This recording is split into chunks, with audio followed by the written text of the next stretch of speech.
Entitled Sister-in-Law Wants Custody of My Baby.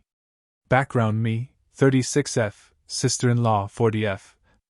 I've been married to her brother for over 10 years and there's always been some jealousy and resentment from her. She's always felt like I had the life she wanted, not necessarily with her brother, but the marriage, family, job stability, etc. I have 3 kids, 10F, 8M, 3 months female. She got married last year and they decided to start trying for a baby, but she was unfortunately told that she can't have children naturally. She was understandably devastated and the family comforted her as best as we could.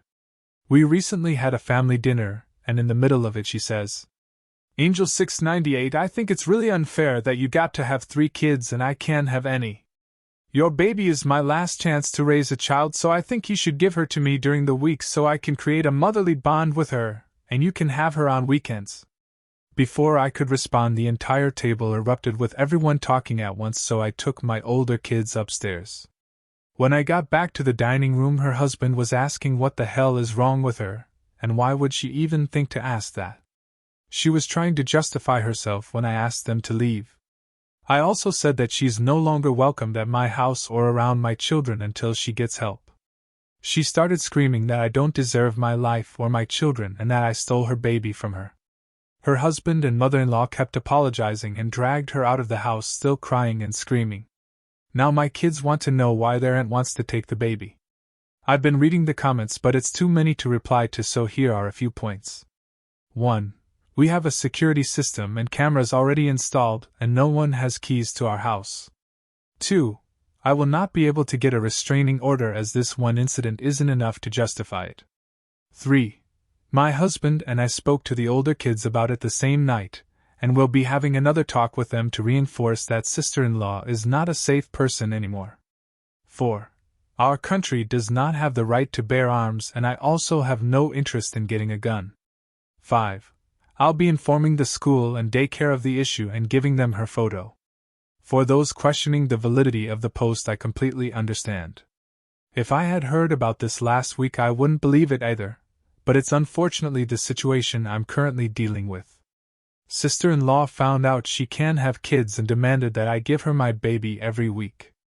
So my sister-in-law has been admitted to a psychiatric facility. In the comments of my previous post, I mentioned that her husband was seeking out counseling for them to deal with the infertility prior to this incident. After the incident, he sought out a psychiatrist rather than a counselor, and they had their first session last week. I didn't get the specifics of what happened, but basically she made some statements that the psychiatrist felt indicated she was a danger to others, my baby and me, and she was placed under an involuntary hold. My brother-in-law has been nothing but apologetic through this entire ordeal, and he kept her away from us since the incident. Mother-in-law was staying with them to keep an eye on sister-in-law. She tried to leave the house in the middle of the night to see her baby. Also, brother-in-law found her researching how to induce lactation, and she said it was to make sure she can feed the baby properly when I come to my senses and give her up. From what brother-in-law has said, seeing me breastfeed is apparently what triggered the entire episode. It was the first time sister-in-law was around the baby for any length of time, and she was holding her when she got fussy because she was hungry. Naturally, I took her to feed her, and this made sister-in-law feel inadequate because it triggered the thought that she would never be able to do that, which led to the events of the last post. I'm grateful for all the advice that was offered on my last post, as some of it was really helpful. We won't be moving as it's not feasible for us at the moment, but we have taken extra steps with security both at home and at the kids' schools/daycare.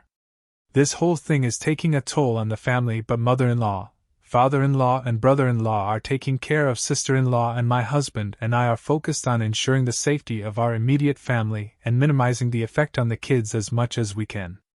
I've had a few messages asking how things are going, so I decided to update.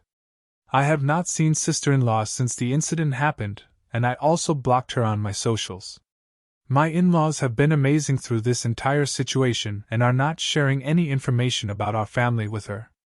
Unfortunately, she still remains fixated on my baby. She tried to find out where the daycare is and even threatened to hurt herself if my in-laws didn't tell her. This led to another stint in the psych ward. She wrote me a letter begging me to be fair and let her see her baby. I didn't actually receive the letter though. My mother-in-law read it, and just gave us the gist of its contents. Sister-in-law's husband is working with her psychiatrist to see how best she can be helped, but he has said he doesn't know how long he can deal with this, but he's giving it 6 months. It's a very sad situation for her, and I had hoped she would be able to deal with whatever is happening. At this point we're completely no contact with her.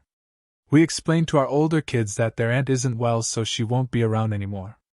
We still see mother-in-law and father-in-law regularly, so I'm grateful we didn't have to cut them off. We spent the holidays with my family, and it was all very nice and uneventful. We're still on alert in case she escalates, but the hospital where she's warded isn't near us, and they don't live near us either.